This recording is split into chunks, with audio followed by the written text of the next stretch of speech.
तुम्ही पाहत आहात MCN न्यूज मराठी।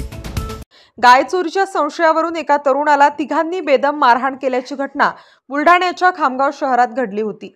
या घटनेच्या निषेधार्थ 28 जुलै रोजी वंचित बहुजन आघाडीच्या वतीने खामगाव शहर बंदचे आवाहन करण्यात आले होते।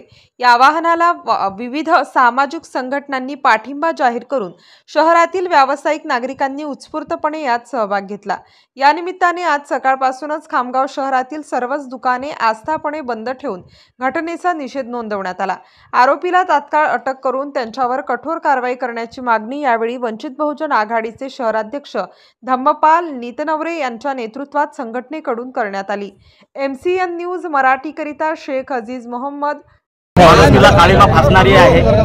ज्या प्रकारे एका दलित बौद्ध तरुणाला त्याचा जात धर्म विचारून त्याची कपडे काढून त्याचा लिंग तपासून जे मारहाण करण्याची घटना ज्या खामगाव शहरामध्ये जे घडलेली आहे ती माणुसकीला काळीमा फासणारी आहे। त्याचा सपोर्ट म्हणजे त्याचा सपोर्ट कुठलाही जात धर्मपंथ हा करत नाही हे खामगाव वासियांना दाखवून दिलं आहे।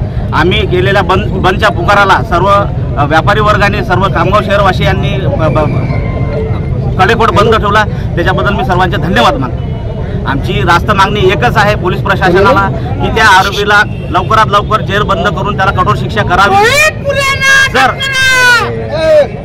जर लवकरात लवकर जर अटक नाही केली तर आम्ही संविधानिक मार्गाने लोकशाही मार्गाने जे भी काही रस्ते असतील ते वापरून आम्ही असेच आंदोलन चालू ठेवू। आज वंचित बहुजन आघाडीकडून 28 दिनांक हा बंदचं आवाहन केलेलं आहे, तरी शिक्षणाच्या मुलांसाठी ऑनलाईन सेंटर हे खुले करण्यात वंचित बहुजन आघाडीचं समर्थन आहे। खामगाव मधल्या ज्या ऑनलाईन सेंटर असतील त्यांना आपल्याला बंद करणं नाही आहे आणि त्याच्यानंतर मेडिकल बंद करणं नाही आहे। कृपया सर्वांनी या गोष्टीची नोंद घ्यावी।